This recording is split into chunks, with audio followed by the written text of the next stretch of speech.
título, ¿sí? No es unidad 2. En todo caso, es la segunda parte de esta primera charla, porque todo lo que les estoy mostrando ahora forma parte de la primera unidad de capacitación, ¿sí? De hecho, voy a corregirla. No es unidad 2, solamente es el segundo título de esta parte. Muy bien. ¿Estamos de regreso? ¿Me pueden confirmar, por favor, que estamos de vuelta? Una mano arriba, un OK en el chat. Sí, perfecto. Espero que se haya entendido más o menos lo que he querido decir en la primera parte, eh, porque hay bastantes cosas técnicas que si uno quiere aterrizar en un concepto simple para poder ser entendido por todo el mundo, entonces hay que saber usar las palabras, ¿no? Inicialmente esta charla estaba, o esta presentación estaba hecha para el personal de nivel intermedio a avanzado, entonces tenía mucho tecnicismo, he tenido que hacer una adaptación, he tenido que hacer bastante corrección, por eso es que recién he terminado la presentación hace poco. Bien, bien, vamos a tomar esta segunda parte. ¿Qué es lo que sucede? Ya hablamos acerca de las radiaciones, ya hablamos de partículas beta, partículas alfa, ¿no? Hablamos de que las partículas alfa en el aire avanzan apenas unos milímetros. Las partículas beta, no se los he comentado, pero pueden avanzar centímetros o hasta metros, pero tienen un alcance, ahí hay un rango del cual no pueden pasar, ¿no? En cambio, la radiación electromagnética, que son rayos X y rayos gamma, esos sí pueden atravesar, pueden ir mucho, mucho espacio, ¿bien? Pueden avanzar muchísimo en el espacio y es por lo general con lo que hay que tener más cuidado respecto al tema de blindajes. ¿Bien? Ahora, todas estas radiaciones, cuando impacten sobre la materia, por ejemplo, nosotros, o por ejemplo el agua, o por ejemplo un alimento, o por ejemplo una muestra sólida, ¿qué es lo que va a pasar? ¿Cómo así la radiación que tiene energía va a transferir esa energía al material? Eso es lo que vamos a revisar acá. Si nosotros decimos, por ejemplo, que cuando recibimos radiación recibimos dosis, ¿no? Que una persona trabajó en la planta de producción y recibió en el mes de julio una dosis de 2 milisievert, ¿no? ¿Qué significa eso de dosis de 2 milisievert? Básicamente lo que quiere decir es que la radiación que le llegó a esa persona fue medida y se estimó que había una cantidad de energía que se ha absorbido en su cuerpo, ¿no? Que la sumatoria daría como 2 milisievert. ¿Bien? Esa expresión de sievert es una relación que habla acerca de eh, cuánta energía por unidad de masa recibió la persona. A ver si para hacerme entender, ¿no? En una masa más grande recibes más energía, en una masa más pequeña recibes menos energía, pero la relación que hay puede ser la misma, ¿no? Entonces, lo que hacemos es medir esa relación que hay entre la energía que se recibe y la masa que es la que recibe la energía. Bien, lo voy a explicar mejor más adelante, no hay problema. Dos tipos, o las radiaciones las vamos a dividir en dos partes, para ver cómo es que interactúan con la materia. Primero, radiación electromagnética, ¿bien? Lo que son los fotones, que pueden ser rayos X y rayos gamma, ¿bien? Y luego vamos a revisar lo que son las partículas. Primero hablemos de los fotones o la radiación electromagnética. Fotones es una forma rápida y técnicamente correcta de hablar acerca de rayos X y rayos gamma, ¿bien? Ya abarca a los dos. Pero en general los fotones, ¿cuáles son sus orígenes? Este cuadro que está aquí representa los orígenes de los fotones. ¿Cuáles pueden ser? Primero, rayos X característicos. ¿Qué significa esto? Son resultados de las transiciones electrónicas entre capas atómicas. Esto se explica mejor en la unidad anterior, pero he quitado varias partes técnicas para ahorrarme el tema de hacerlo más simple. Entonces, para resumirlo, eh, hemos visto el átomo, ¿no? En el cual los electrones están girando alrededor. Como les he comentado, los electrones pueden saltar de un nivel a otro. Ya, esos saltos van a producir liberación de energía. Esa energía son los rayos X característicos. ¿Bien? Luego también los mismos los electrones dentro del... cuando los electrones pasen cerca el núcleo de un átomo, pueden desviarse. Esa desviación se va a conocer como radiación de frenado, que en alemán más o menos se pronuncia como Bremsstrahlung. Y eso es lo que se conoce como radiación producto de la desviación de una carga, ¿no? Es radiación de frenado. Ya les voy a explicar bien qué significa esto. Luego lo otro es la radiación de aniquilación, que es un proceso que sucede en el núcleo de un átomo. Y los rayos gamma, que ya vimos hace un momento, que es también radiación que se origina en el núcleo de un átomo. O sea, estas dos se producen en el núcleo de un átomo y estas otras dos se producen en la nube de electrones. Estos son los cuatro orígenes de los fotones, rayos X y rayos gamma. Bien, vamos a ver, miren. Explicando un poquito más lo que estaba diciendo, ¿no? Esos fotones, dependiendo de dónde se originen, ¿no? eh,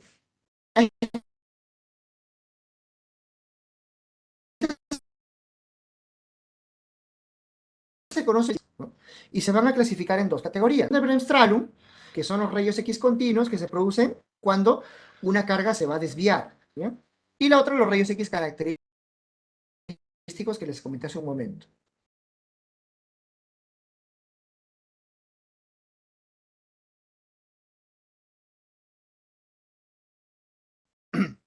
Para aterrizar un poco el concepto de fotones, ¿bien?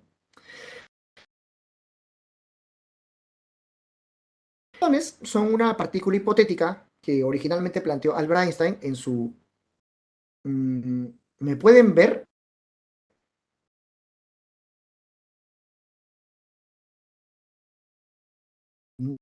Ahora sí me pueden ver. Pasa que se me cortó el video. Me parece raro. ¿Me pueden oír? Ahora sí, perfecto. Ok, perfecto, perfecto. Sí, parece ser que se me cortó o me cortaron el video. Se escucha normal. Perfecto, muchas gracias. Bien, como les iba diciendo, eh, vamos a hablar acerca de fotones. Les voy a explicar un poquito acerca de qué son los fotones. Bien, miren. Albert Einstein planteó una forma de interpretar un experimento científico llamado efecto fotoeléctrico. En esa explicación, él planteó que la luz podría ser tratada como una partícula, ¿de acuerdo? Como un corpúsculo. Corpúsculo es una forma técnica de decir partícula con masa, ¿no? Y lo pongo entre comillas porque no es tanto una partícula con masa, no tiene masa, pero se comporta como si lo tuviera, ¿bien? Entonces, pero en vez de transportar masa, lo que transporta es energía, energía pura, ¿bien? Entonces, las ondas electromagnéticas podrían ser tratadas también como partículas. Eso ayudó a explicar el efecto fotoeléctrico y es la razón por la cual Einstein recibió el premio Nobel de Física en su momento. Esos fotones pueden provenir del interior del núcleo. Nosotros tenemos un átomo, en el núcleo se pueden originar, y es a lo que llamamos radiación gamma que vimos hace un momento, o también se pueden originar en la nube de electrones, que es a lo que llamamos rayos X, ¿no? Hay dos tipos de rayos X, los continuos, ¿no? Y los de frenado, que son los Bremsstrahlung. Pero bueno, rayos X en general. ¿Bien? Entonces, estos fotones pueden tener un comportamiento dual. Para algunos experimentos o para algunos fenómenos físicos se les puede tratar como una onda electromagnética y para otros fenómenos físicos se les puede tratar como una partícula. ¿Bien? Se les dice dual porque con, siendo onda electromagnética explica algunos fenómenos y siendo partícula explica otros. ¿Bien?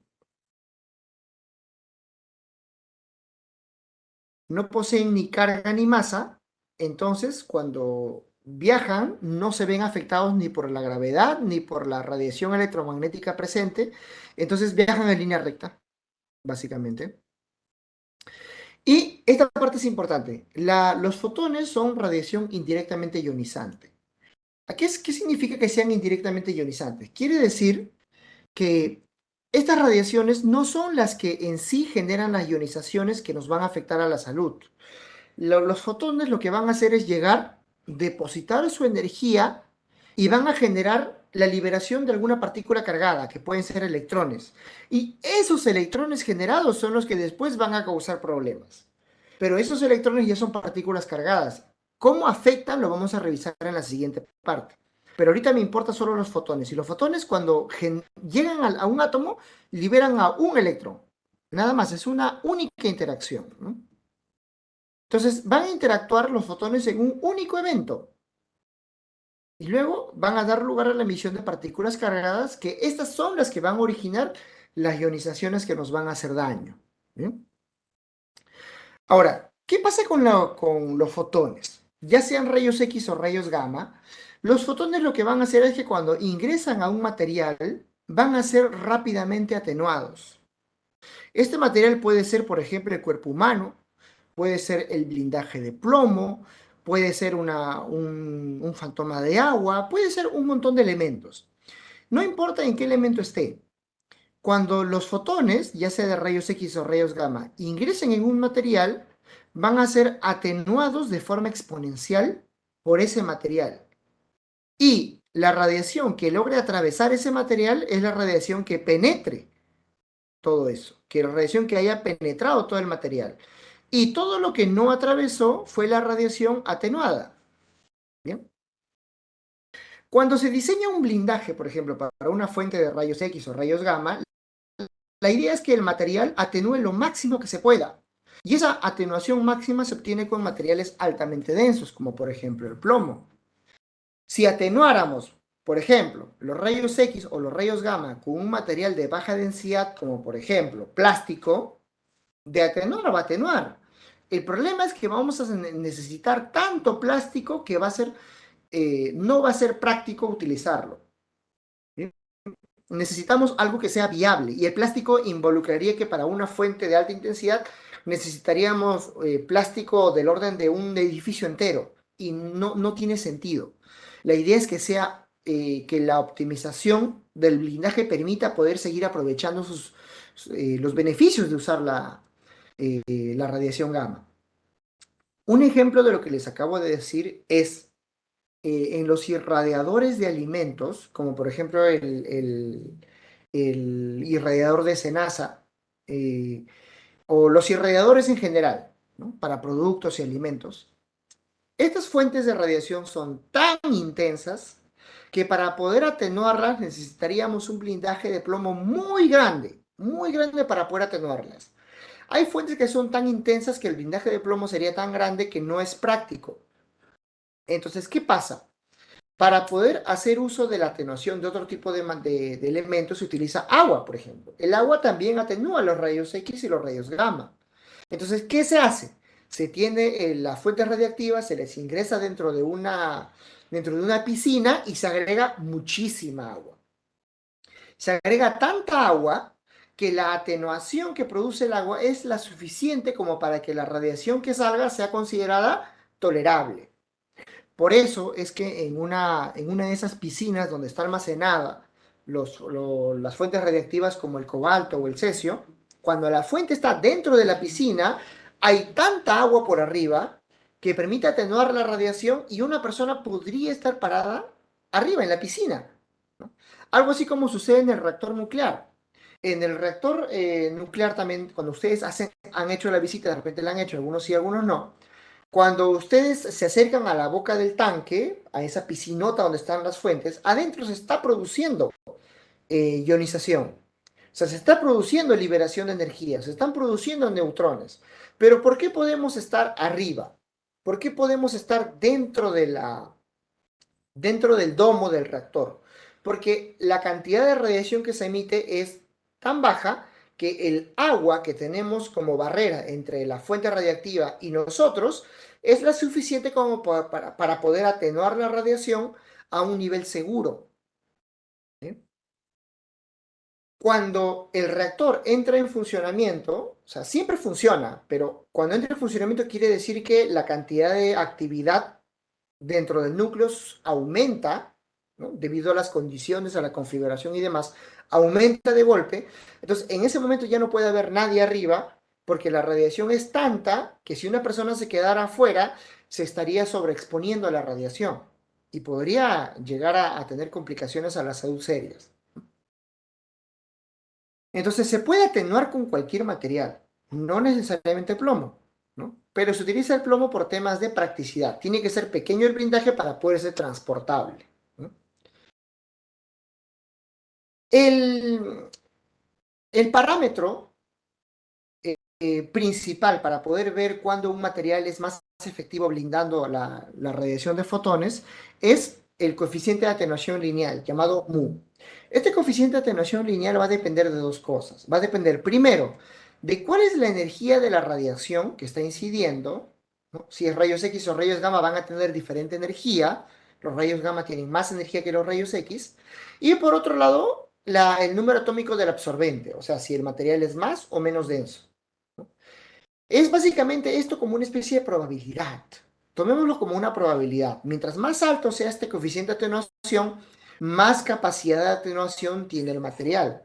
En el plomo tendrá más coeficiente de atenuación que, por ejemplo, en plástico, cuando hablemos de rayos X o rayos gamma. O, por ejemplo, va a tener mayor que en la madera, por ejemplo. Entonces, ese coeficiente de atenuación lineal podemos interpretarlo como una probabilidad, ¿no?, de absorber la radiación por unidad de camino recorrido. De absorber quiere decir que el fotón interactúe con el absorbente, o sea, que se absorba, mejor dicho, ¿no?, para hacerlo simple. Ese coeficiente de atenuación se puede medir y para poder medirla, pues se utiliza una configuración similar a esta. Básicamente se tiene una fuente al cual se le pone en el medio el material que deseamos evaluar, su coeficiente de atenuación lineal, y ponemos un detector al otro lado. Y conforme aumentemos el espesor del material, vamos midiendo y se obtiene una relación matemática para poder calcular cuánto es el coeficiente de atenuación lineal para un material. Este experimento se puede hacer con cualquier material, con plomo, con acero, con concreto, con agua, con lo que tú quieras. Se puede hacer este experimento y se puede calcular. Solamente para mostrar nomás. Y dependiendo de cómo atenúe o cuánto espesor se necesite para poder atenuar la radiación de gamma o rayos X de un material, se puede utilizar un concepto que es muy útil en la práctica. Ese concepto es de capa hemirreductora o half value layer, del inglés nada más traducido, ¿no? Capa hemirreductora o HBL. El HBL es un espesor, ¿bien? Se hace lo siguiente. Este número uno es una intensidad que se normaliza con uno. O sea, digamos que al inicio la intensidad de la radiación era uno, ¿de acuerdo? Era, por ejemplo, acá. Cuando la fuente radiactiva no tiene nada que lo atraviese, el detector mide como uno, ¿de acuerdo? Nosotros vamos a interponer un material y vamos a ver que el detector va a medir menos. ¿Cuánto menos? Cuando nosotros aumentemos el espesor, este término en inglés significa espesor, cuando agreguemos espesor de un determinado material, conforme más espesor pongamos, el nivel de radiación que va a leer el detector va a ser menor, ¿no? Va a ser menor, va a ser menor, menor, hasta que finalmente en un determinado punto, a un determinado espesor, la intensidad va a caer a la mitad. Si la intensidad era como 1, lo que me importa a mí es cuándo llega a 0.5. Porque cuando llega a 0.5, ese espesor de material que he puesto, este espesor es el llamado o la llamada capa hemirreductora, el HBL. ¿Sí? Este HBL pues va a depender de cuál es el material que estoy utilizando para poder atenuar y cuál es la energía de la radiación. Esto está en tablas. Ojo, cualquier persona técnica que quiera revisar cuántos son los HBLs, por ejemplo, para rayos X de una energía en plomo o rayos X de una determinada energía para concreto o rayos gamma de una determinada energía para cualquier material, todo eso está en tablas. ¿Sí? El personal técnico tiene todo eso en tablas y eso permite poder fabricar blindajes, para poder diseñar blindajes sin mayores problemas. ¿Sí? Es solamente aritmética, no hay nada del otro mundo ahí. Y así como se determina el HBL, también se puede definir otros parámetros como camino libre medio y como la capa desirreductora. que ya son conceptos similares a la capa reductora, solamente que en vez de reducir a la mitad, reducen en otra proporción distinta, ¿no? Y tienen otros usos.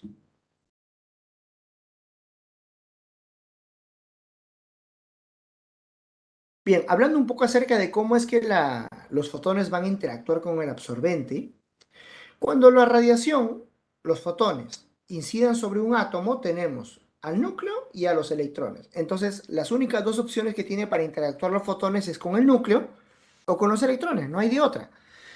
Se puede interactuar fotones con electrón orbital o fotones con el núcleo. Y también se puede dar, desde otro punto de vista, cuando los fotones inciden sobre los átomos, pueden ser o absorbidos completamente, porque digamos que los fotones son paquetes de energía que pueden ser absorbidos. Se pueden absorber completamente o pueden ser absorbidos parcialmente. ¿Sí? Solamente hay esas dos opciones. Esto es un poco de información para personal técnico, ¿sí? La, eh, la interacción de los fotones con los átomos, dependiendo de dónde se haga la interacción, además de dónde, sino también cómo y qué factores influyen, van a haber distintas formas en que los fotones van a ser absorbidos. ¿Ya? Esto es un tema un poco complejo. ¿Bien? Esta lista la he sacado de una publicación del Organismo de Energía Atómica, de la maestría o del temario propuesto para las maestrías de energía nuclear, y enlistan todos los tipos de interacción que pueden haber entre fotones con el núcleo. Es una lista larga. Fotones, efecto fotoeléctrico, dispersión de Compton, producción de pares, como las interacciones de mayor importancia. Seguido de interacciones de importancia moderada, como la dispersión de Rayleigh, dispersión de Thomson por un electrón libre. Esos son los de importancia moderada. Los de menor importancia, reacciones fotonucleares. Y las que son irrelevantes, dispersión de Thomson y Compton por el núcleo, producción de mesones y dispersión de Delbruck. ¿Por qué son irrelevantes? Son irrelevantes porque se producen, pero no tienen efecto en la dosis. Por eso es que son irrelevantes. Son de menor importancia, el que está aquí, porque prácticamente su influencia es casi cero. O sea, se podría considerar que no existe esa influencia. Importancia moderada es porque es mucho menor que las de mayor importancia, que es justamente las que nos van a importar a nosotros. Cuando llevamos los cursos, el personal técnico incluso lleva los cursos de interacción de la radiación con la materia, solamente se les enseña estas tres, porque son las que más importancia tienen en un curso intermedio. Ya en un curso avanzado tendríamos que desarrollarlas todas, ¿no? Pero bueno, eso no es el caso, ¿no? Entonces, veamos un poquito acerca de cómo son esas tres reacciones más importantes. Bien. En resumidas cuentas, el átomo, cuando reciba los fotones, pueden producirse estas tres interacciones de mayor importancia. La primera es el efecto fotoeléctrico, que es cuando la radiación gamma o rayos X incidan, depositen toda su energía dentro del electrón y el electrón se libera. ¿De acuerdo? Entonces, el efecto fotoeléctrico lo que hace es que la radiación, los fotones incidan y el producto sea un electrón liberado. Compton es este fenómeno en el cual la radiación incide, pero ahora sobre un electrón que está en las capas internas, ¿no? No en las capas externas, en las capas internas. Entonces, aquí el electrón va a absorber el fotón, el electrón va a salir, pero una parte de la energía que absorbió la va a eliminar. La va a eliminar, obviamente, con menor energía, ¿no? Este es el efecto Compton.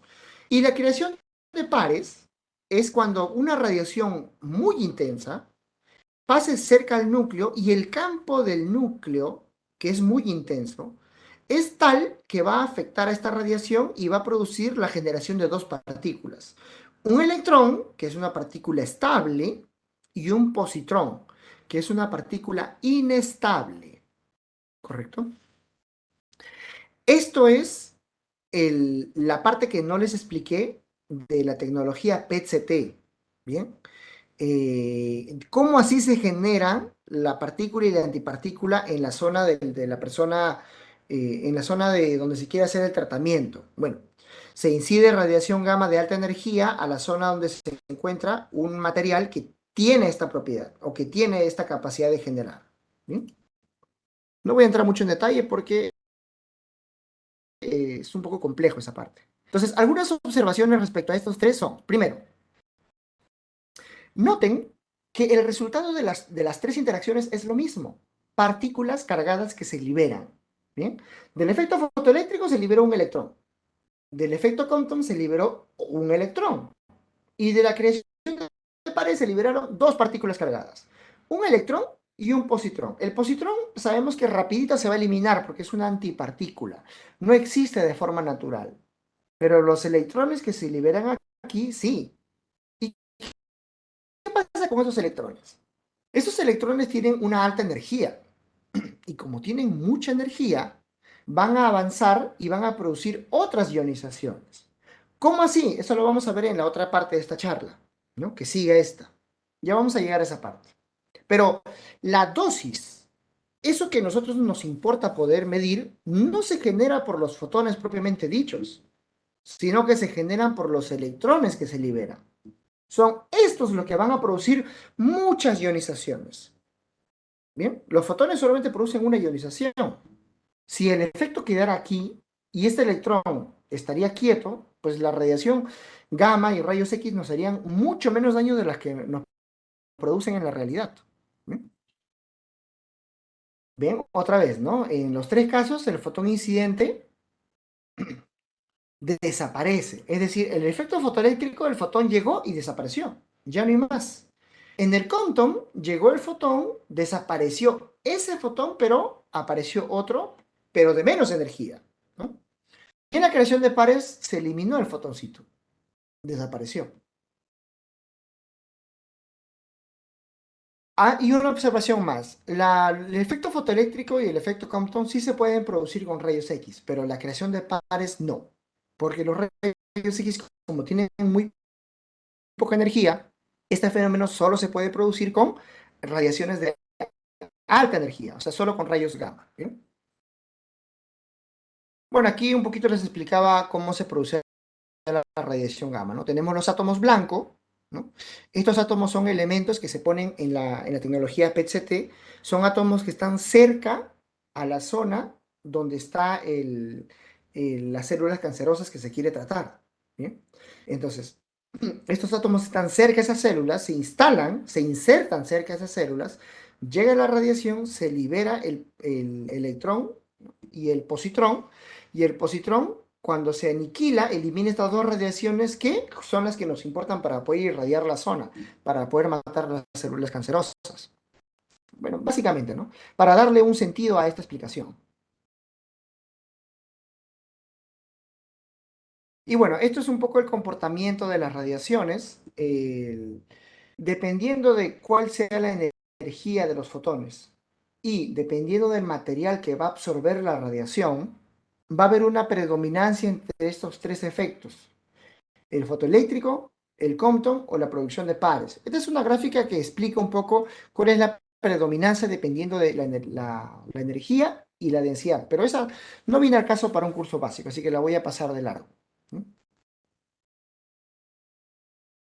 Esta también la voy a pasar de largo porque es comportamiento, ¿no? de los absorbentes. Aquí hablamos acerca de, eh, capacidad de absorción, ¿no? y probabilidad de alguno de los efectos. Lo vamos a pasar de largo. Entonces, nos quedamos con que los fotones van a producir partículas cargadas. Y ahora la pregunta es, ¿qué pasa con esas partículas cargadas? ¿Cómo así las partículas cargadas generan otras ionizaciones? Bueno, eso lo vamos a explicar acá, ¿no? Interacción de las partículas cargadas con la materia. Aquí vamos a ver cómo las partículas cargadas van a interactuar. ¿Qué pasa? Las partículas cargadas, ya sea muy pesadas o ligeramente pesadas, ¿bien? Tienen efectos en un material de forma distinta.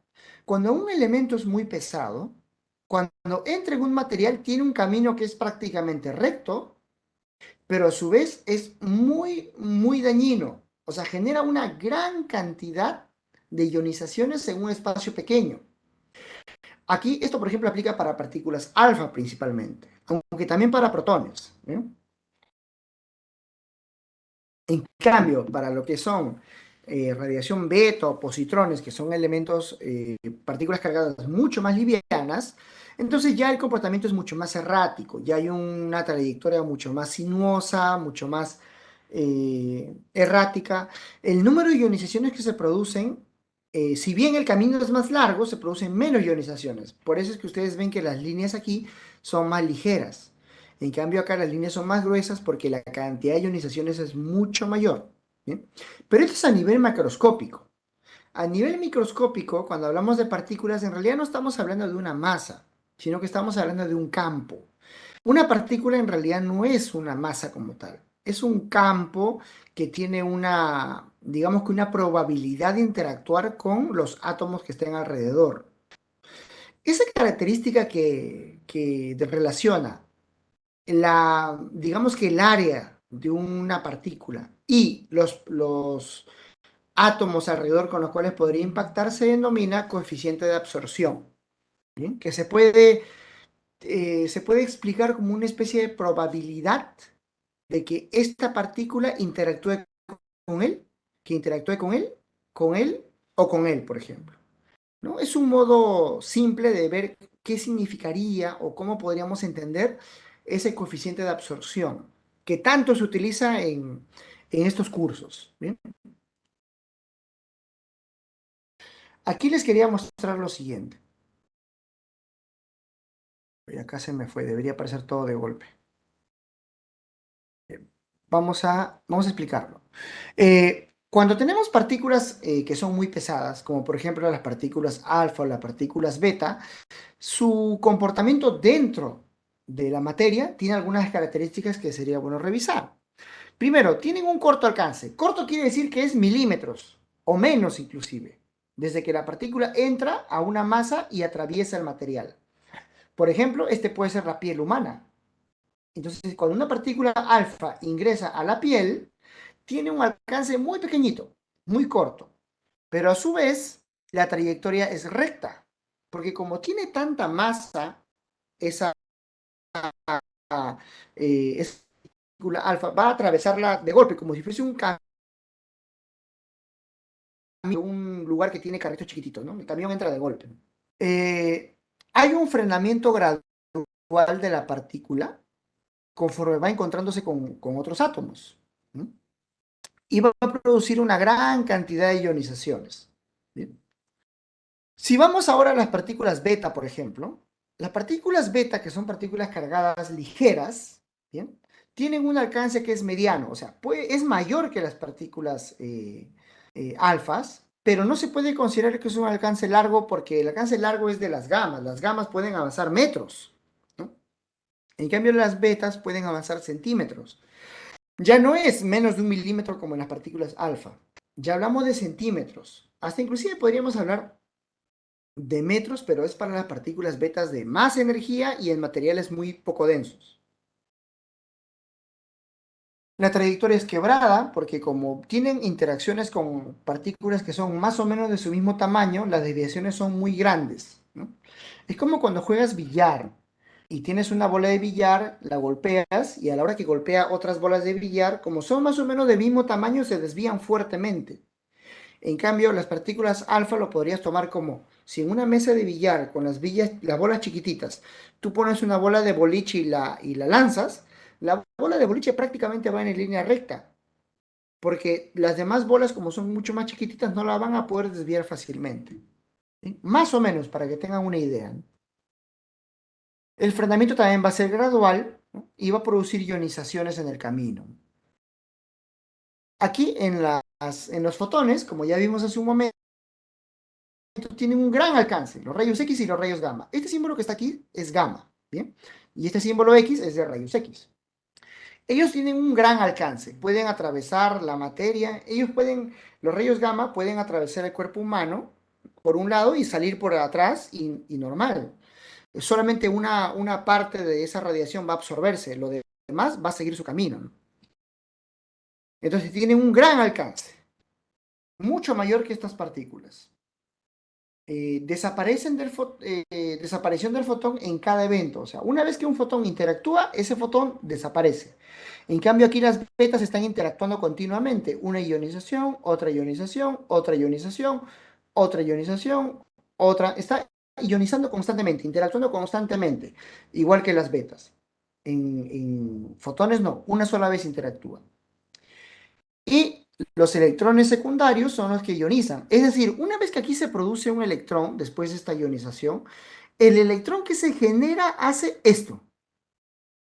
Así que podríamos nosotros en la mente tomar esta trayectoria y sumarla acá atrás. Y eso es lo que pasaría con los fotones. ¿Bien?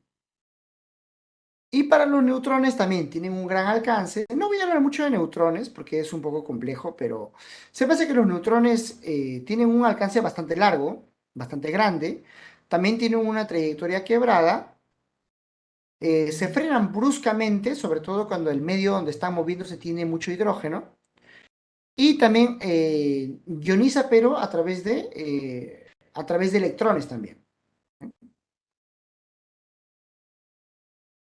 Ahora, hablando de alcance un poquito, alcance es un concepto que podemos utilizar para partículas. Verán, las partículas alfa, beta, los protones, estas partículas, como tienen masa, tienen una distancia máxima a la que ellos pueden avanzar en la materia. Esa distancia máxima de penetración de estas radiaciones se conoce como alcance. ¿Eh? Y sirve, por ejemplo, para poder diseñar los blindajes. O sea, si sabemos que una determinada partícula, beta, puede atravesar el aluminio como máximo a 1 centímetro, pues hacemos el blindaje con un espesor mayor a 1 centímetro. Lógico, porque si hiciésemos el blindaje con un espesor menor a 1 centímetro, lo que pasaría es que parte de la radiación beta escaparía, y la idea es que no escape nada. Entonces, este concepto de alcance, que para los fotones no existe, para las partículas cargadas es muy útil. ¿Bien? Comenta aquí que para las partículas que son pesadas como las alfas, ese alcance más o menos es igual que la trayectoria, porque como casi no se desvían, entonces prácticamente lo que han avanzado aquí, ese es el alcance de la partícula alfa. Esas ramificaciones que ustedes ven a los costados, que parece como huesos de pescado, lo que significa es que en esas ionizaciones, en esos puntitos donde nacen esas ramitas, se producen ionizaciones, por ejemplo, un electrón, y ese electrón avanza un poco y produce ionizaciones. O sea, esa sería la ramita. Las ramitas son las ionizaciones que producen los electrones secundarios, no la partícula alfa. La partícula alfa va en línea recta. Aquí también explicamos que los electrones tienen una trayectoria muy sinuosa. Un segundito, por favor.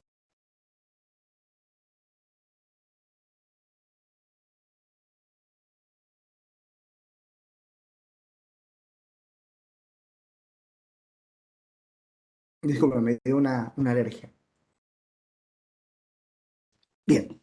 Entonces, hablando de alcance, el alcance se puede medir, ¿no? Simplemente lo que hacemos es, tenemos una fuente, ¿de acuerdo? Una fuente, ¿no? Y en el punto donde nace la fuente, la intensidad de un detector, digamos que es 1, ¿no? Tenemos la fuente, un detector. Entonces, lo que lee el detector lo consideramos 1, ¿bien? Ya, esa es la intensidad. Entonces, ¿qué hacemos? Le empezamos a interponer entre la fuente y el detector, le empezamos a interponer un material en el medio, y le vamos aumentando el espesor de ese material poco a poco. Empezamos a aumentar, aumentar, aumentar el espesor, y vamos obviamente viendo que cada vez leemos o detectamos menos partículas. Por ejemplo, betas, ¿no? Empezamos a detectar cada vez menos partículas, menos, menos, menos, hasta que finalmente llegamos a un punto en el que empieza a aparecer una especie de cola. Esa cola es por un tema de que las partículas no llegan, pero antes de llegar generan otras partículas en el aire que esas sí llegan, y bueno, hay un tema de calibración o un tema de ajuste, ¿no? De fenómeno físico que genera una cola que, bueno, aquí se puede corregir, se puede hacer una extrapolación con una línea recta y se puede obtener cuánto es el valor del espesor. El espesor hasta que la intensidad de la radiación sea prácticamente cero, eso es a lo que vamos a conocer como alcance de una determinada radiación. Esto, por ejemplo, es para betas y esto, por ejemplo, es para alfas. Porque las alfas avanzan mucho hasta que llega un punto en el que de golpe empiezan a frenarse todas, ¿no? Entonces, esto se puede hacer en laboratorio. De hecho, estos alcances se conocen, ya están en tablas. Entonces, inclusive son un modo de poder determinar qué tipo de radiación es la que está presente. Cuando nosotros queremos reconocer cuál es el elemento radiactivo con el cual estamos trabajando, porque digamos es desconocido, cuando son partículas cargadas, como las beta, por ejemplo, podemos usar este método para poder saber más o menos qué tipo de emisión beta es, porque el tema de la radiación beta es que no tiene un espectro que sea reconocible.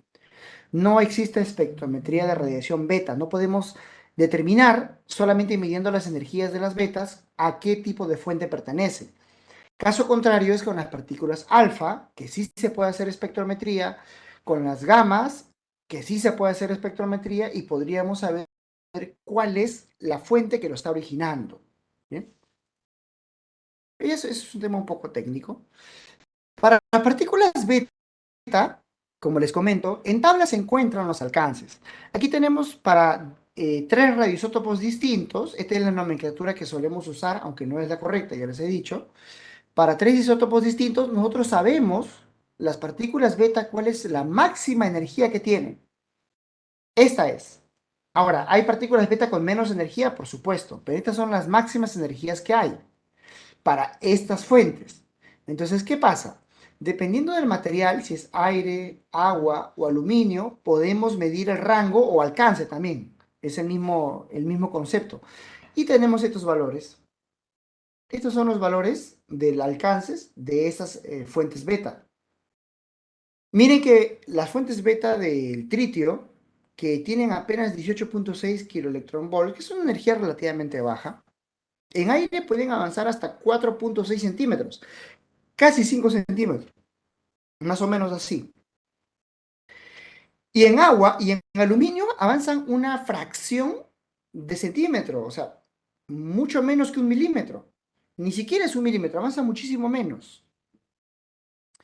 En cambio, el fósforo 32, que es una fuente que emite partículas beta con mucha energía, 1700 kiloelectronvolts es mucha energía, en centímetros pueden avanzar hasta 610, es decir, 6 metros, más de 6 metros en aire.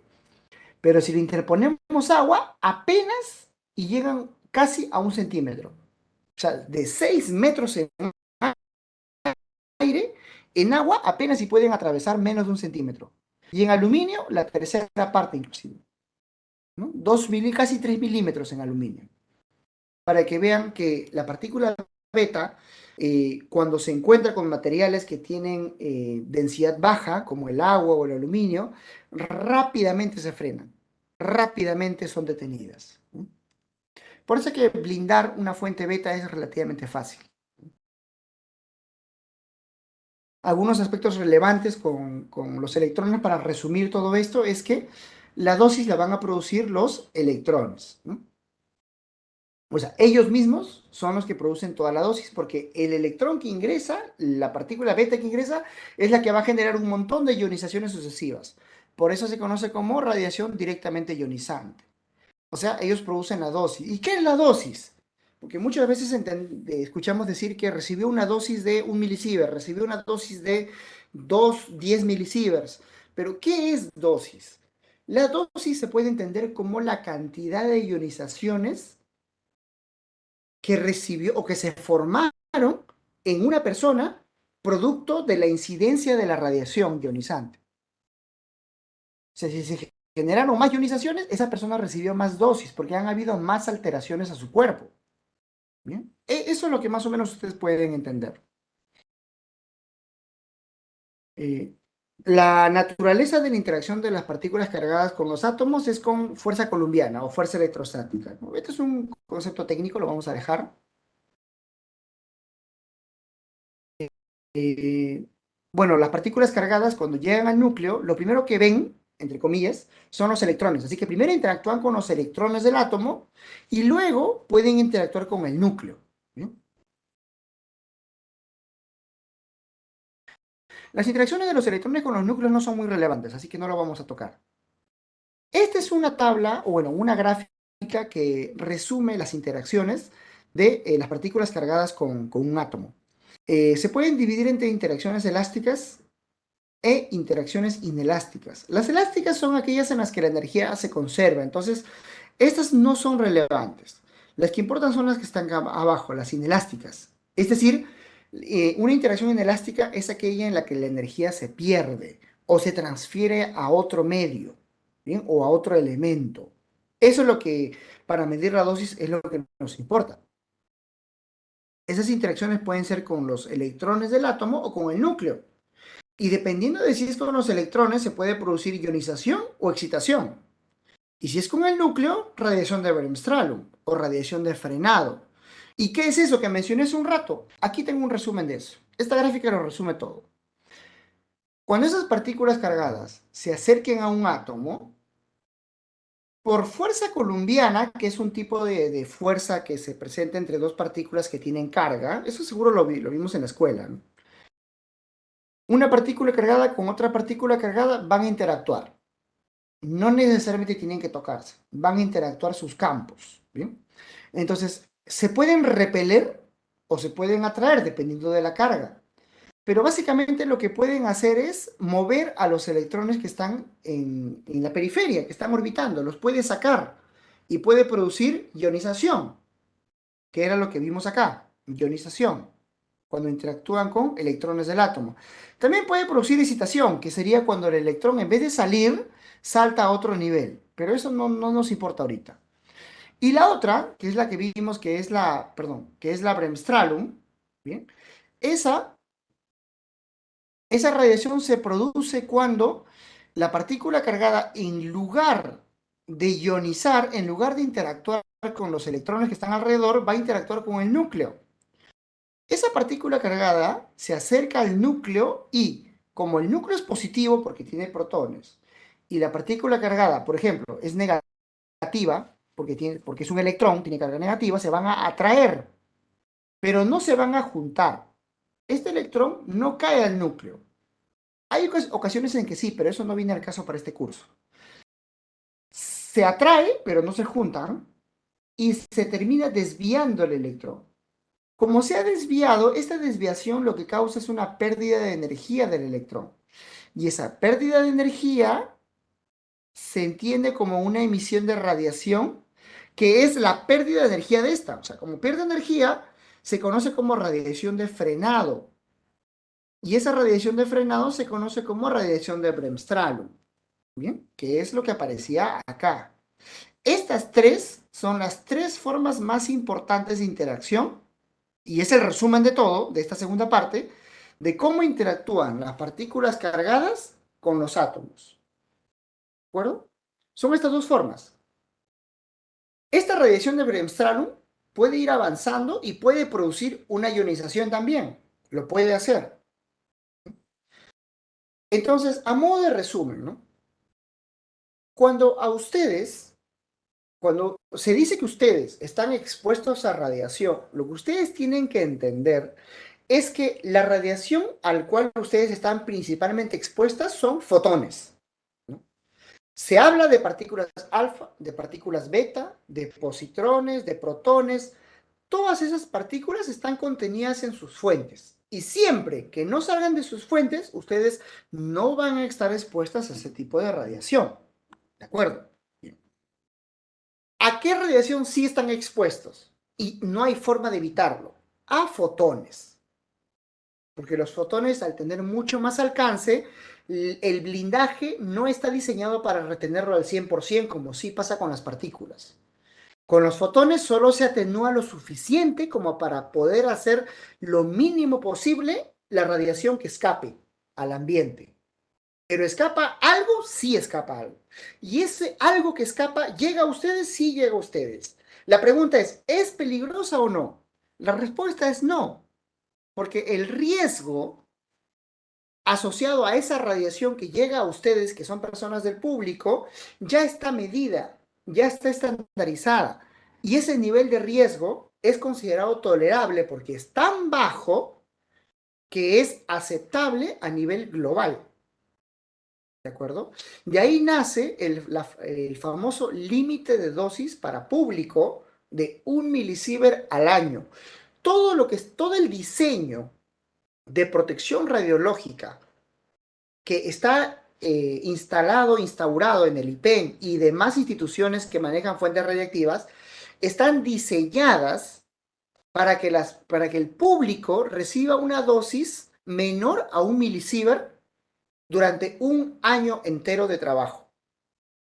O sea, esa parte quiero que quede bien clara. No es que ustedes no reciban, o sea, si ustedes viven en un lugar y digamos que a una cuadra hay un centro de medicina nuclear, ustedes reciben radiación. Decir que no es una mentira. La pregunta es si esa radiación es preocupante, es dañina, si se deben mudar. Pues la respuesta es no, porque esa instalación también, al igual que el IPEN, está diseñada para que todas las medidas de seguridad garanticen que nadie afuera de la instalación reciba más de 1 milisievert al año. ¿Y qué pasa si una persona recibe 1 milisievert al año? ¿Cuál es el riesgo que yo estoy llamando tolerable? Estoy llamando tolerable un riesgo que es menor al 0,05%.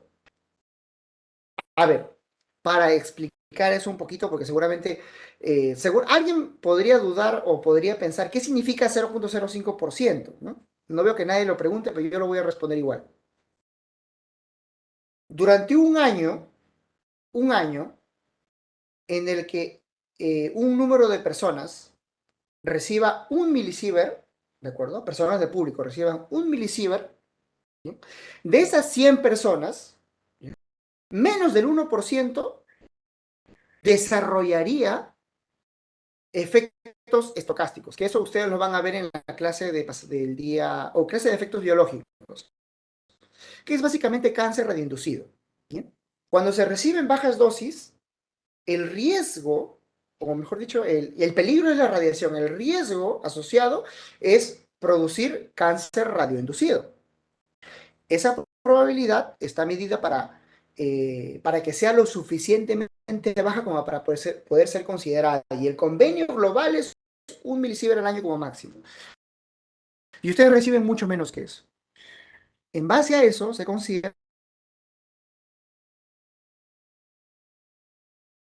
que el trabajo que ustedes tienen por qué pensar que porque trabaja en el IPEN va a desarrollar algún tipo de enfermedad asociado a la incidencia de radiaciones. A menos que sea un accidente, que eso sí, bueno, es otra cosa. Es algo completamente distinto. Respecto al último que he mencionado o a toda la clase, ¿tienen preguntas? Porque estamos todavía a tiempo, son 9:34. Y si tienen preguntas, espero que la última parte por lo menos se les haya dejado pensando y les despierte un poco la curiosidad. Hasta aquí terminaría la charla del día de hoy. Mañana tengo dos charlas que espero que sean un poquito más inclusive de conversación. No he tenido ninguna pregunta, no tienen ninguna duda, de verdad. En este momento ya puedo dar pase a los moderadores para que puedan realizar algún tipo de indicación o lo que fuere. Lo que es la charla como tal ya terminó. ¿Bien?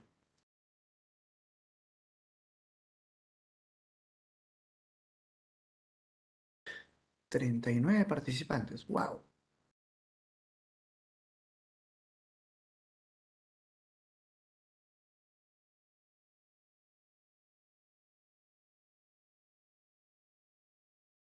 Ya están habilitados los micrófonos para que se pueda hacer el control de asistencia. O sea, ya pueden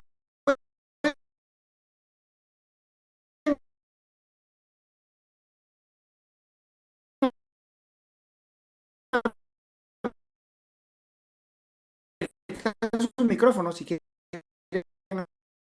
hacer alguna pregunta.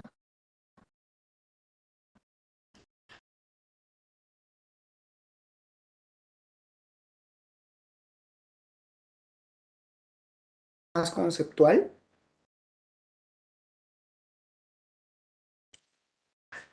Ah, mi señal está inestable. Pero ahora, ¿me pueden oír bien? pero no he tenido bajones de señal. ¿Me han oído bien todos? O quizás es por la señal que hay en alguna zona que está baja, puede haberse sentido. Por acá sí se Ah, se escucha va la bien. señal. Ya, me dicen que algunos se escuchan bien y a algunos se les va la señal. Ya, si eso pasa, probablemente sea un tema de conexión de algunas personas, ¿no? Han habido ligeros cortes, ¿no? El señor Amaro me dice que se ha escuchado bien. Bueno, entonces probablemente sea un tema de que como mi internet ha estado, como la luz ha estado un poco intermitente, por ahí que el internet también pudo haber estado un poco fallando. Mami, les pido disculpas, pero eso escapa a mi alcance.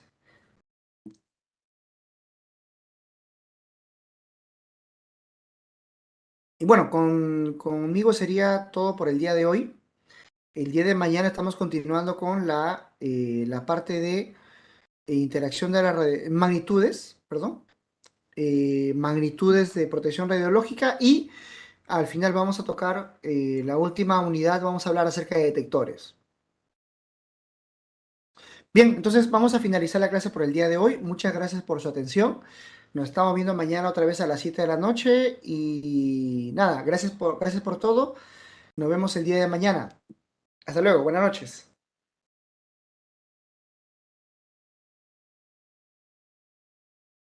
Gracias, buenas noches. Gracias. Gracias, buenas noches. Gracias. Gracias, William Guerra también.